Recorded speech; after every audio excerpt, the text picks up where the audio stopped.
40 ans déjà, le 11 mars 1978, disparaissait Claude François, star du yéyé, fauché en pleine gloire à l'âge de 39 ans.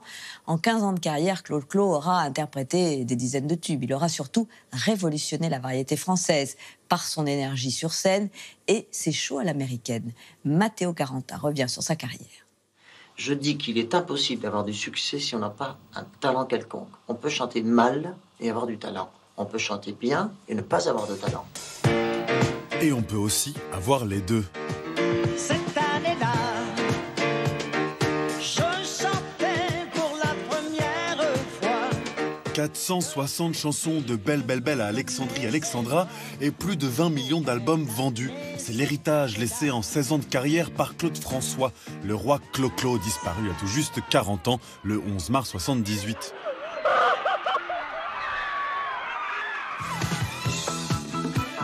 Si on se souvient tous de sa mèche blonde, de ses sautillements et de ses Claudettes en paillettes, Clo-Clo, né en Égypte en 1939, a surtout marqué la variété française par la richesse de ses arrangements et des styles qu'il pioche un peu partout, avec, comme source d'inspiration number one, les États-Unis. Vous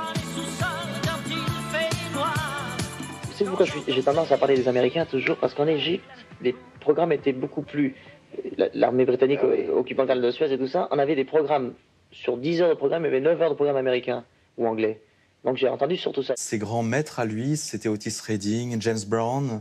Il est très connu pour avoir énormément adapté en fait de tubes de la Motown, qui était cette usine à tubes qui a été créée à Détroit en 1959.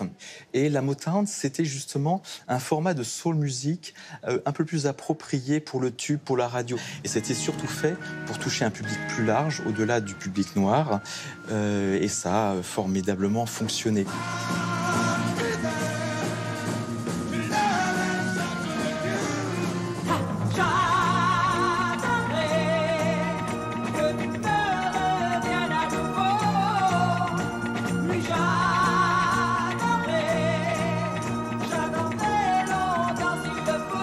Il écoutait absolument tout ce qui sortait en Angleterre, aux États-Unis. Il était très attentif, effectivement, aux nouveautés.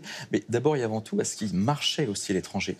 Il fallait quand même être le premier à percevoir les tendances.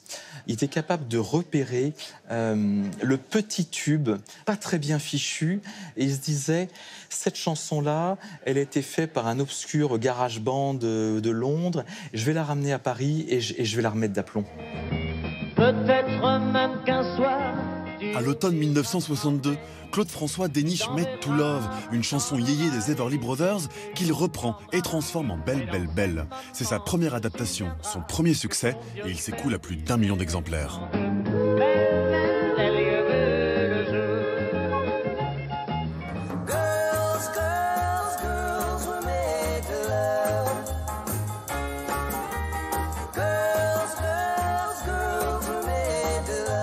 Je crois que l'adaptation, c'est ce qui fait toujours problème dans la perception qu'on a de Claude François. Dans la grande chanson française, traditionnellement, la noblesse de la chanson française, c'est l'auteur-compositeur-interprète. L'adaptateur, c'est un roturier, c'est la piétaille. Et donc, il y a cette espèce de mépris. Et c'est vrai que Claude François, l'adaptation, c'est à peu près 70% de son répertoire. Un arc-en-ciel a remplacé la nuit. Je ne vois plus que toi et le soleil. L'adaptation, c'est d'abord le fait de musiciens qui connaissent la musique. Dans une chanson de variété, vous allez pouvoir entendre un morceau de symphonie, vous allez pouvoir entendre du rock, vous allez pouvoir entendre une bossa nova, et ça va être toute la difficulté en fait de l'habillage de la chanson.